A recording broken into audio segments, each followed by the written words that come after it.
कधीच नाही चुकणार तुमचे फेवरेट टीव्ही शोज झी5 सोबत, तेही एकदम फ्री।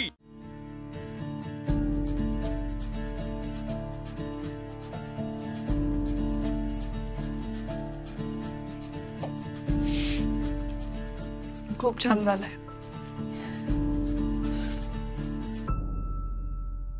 राणे, तुम्ही 7 वर्षांनी घरी आलात, पण क्षणोक्षणी तुमची आठवण निघायची। मला आठवत असेल, पूर्वी आपण एकत्र जेवायला बसायचो, पण आज तो दिवस आला की पुन्हा आपण एकत्र जेवायला बसलोय। आणि आज एवढ्या वर्षांनी फाल्गुनी पण लवकर उठली। एवढ्या वर्षांनी? एवढ्या वर्षांनीच, हो। तू खूप आळशी झाली असा फाल्गुनी। तेजस, तू नका बोलू। मी म्हटलं ना हो तर हो।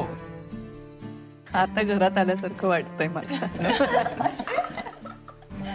आत्या, एक विचारू, आता ह्या मुमेंटला तुम्हाला नेमकं कसं वाटतंय? तुम्ही ऑलमोस्ट डेथ बेड वरून परत आले। असू दे, विचार। तुम्हाला आता काय वाटतंय? दुसरा जन्म झाल्यासारखं वाटतंय।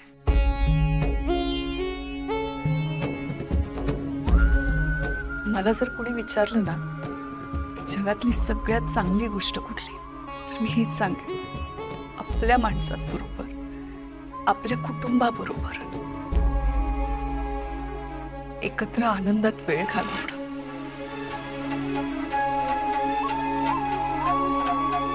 आता तुझ्यावरची संकट जरी टळलेली असली तरी तुझी जबाबदारी अजून संपलेली नाही। आता वेळ आहे मैथिलीला आधार देण्याची। खरं आहे आत्या, सगळे एकत्र असतील ना तर काहीच वाईट घडू शकत नाही। त्यामुळे काही झालं तरी सगळ्यांनी छान एकत्र राहायला हवं।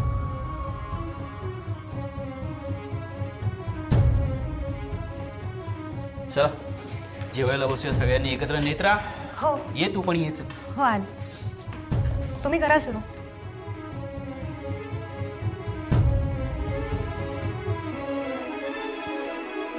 काकू जरा गाजर हलवा दे ना। आत्या सासूसाठीच आहे, तुमच्यासाठी नाही बनवलंय। ओके, अरे चुप। थोडासा तरी दे। अजिबात नाही। तुमचं चालू द्या, मी आलेच। हा, तू कुठे चाललीस आणि कुणाचं पान वाढतेस तू? ईशा रिमासाठी। अगं पण मग त्यांना इथे बोलाव ना जेवायला, मी भरवते त्यांना। नाही नको आत्या, त्या दोघींना खूप दंगा करतात, तुम्हाला जेवूच देणार नाहीत। तुम्ही आता 1-2 दिवस छान आराम करा, मग नंतर त्या दोघी तुमच्या जवळच असतील।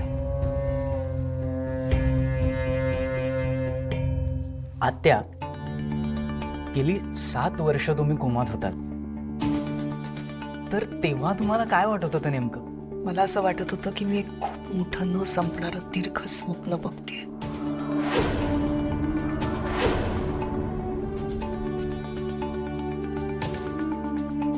आणि त्या स्वप्नात नेहमी शतग्रीव असायचा।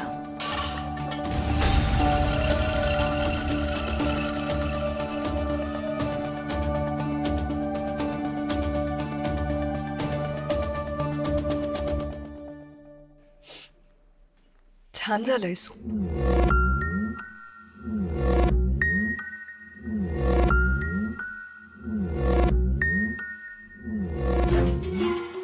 मी आलेच।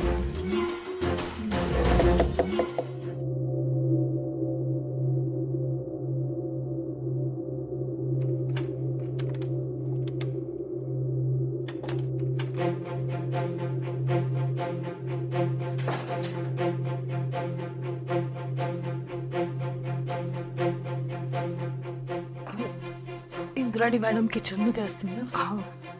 त्यांना कळायला नको मी इथे आहे। मावशी, असं परिस्थितीपासून पळून काहीच होणार नाही। कळत आहे मला, पण मला थोडा वेळ हवाय। मी त्यांच्या समोर आल्यानंतर ते कशा रिॲक्ट होतील माहितीये ना तुम्ही. तुम्ही आधी शांत व्हा आणि इथे बसून जेवून घ्या. नाही मला भूक नाही. असं बोलून कसं चालेल? तुम्ही या, मी काही ऐकून घेणार नाही. मला खाऊ इथे बसा, जेवून घ्या. इंद्राणी मॅडमनी शतग्रीव बद्दल काही विचारलं का पुन्हा? विरोचक मेल्यानंतर मला असं वाटत होतं की आता सगळं काही सुरळीत होईल. त्यानंतर शतग्रीव आला आणि त्याने घरात येऊन आपल्या सगळ्यांना त्रास द्यायला सुरुवात केली. तो राक्षस होता, तो लढणारच होता. त्याने रीमा आणि ईशाला त्रास दिला, याचा मला सगळ्यात जास्त राग आला होता. आणि मला माझ्या स्वप्नात असं नेहमी वाटायचं, लवकरात लवकर शतग्रीवला संपवायला हवं.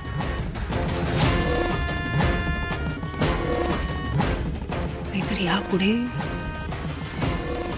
हे सगळं खूप त्रासदायक होणार आहे. काहीही झालं तरी शतग्रीवने जे काही केलंय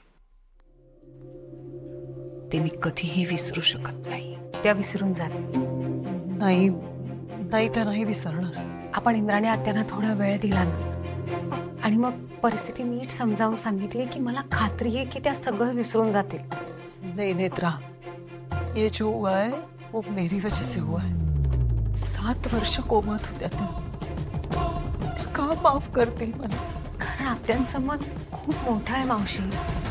तुला वाटतंय तितकं सोपं नाहीये हे? हे सगळं सोपं कधीच नव्हतं मावशी. आता आपल्याकडे फक्त 2 मार्ग आहेत. एकतर परिस्थितीला सामोरं जायचं आणि काहीतरी मार्ग काढायचा, किंवा मग परिस्थितीपासून पळून जायचं आणि अडचणी आणखीन वाढवायच्या. माझ्यावर विश्वास ठेवा, सगळं नीट होईल. चला आधी खाऊन घ्या.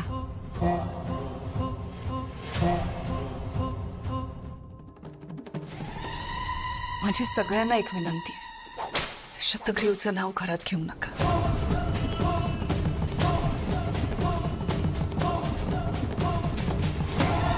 ती एक नकारात्मक ऊर्जा आहे आणि आपण सगळेजण त्यापासून खूप लांब आलोय. आता परत तिकडे नको.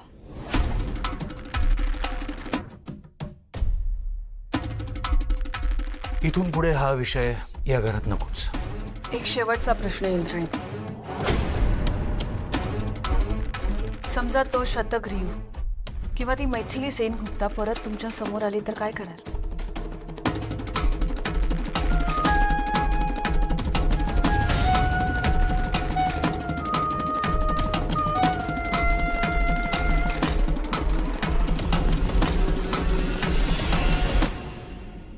जीव घेईन मी तिचा.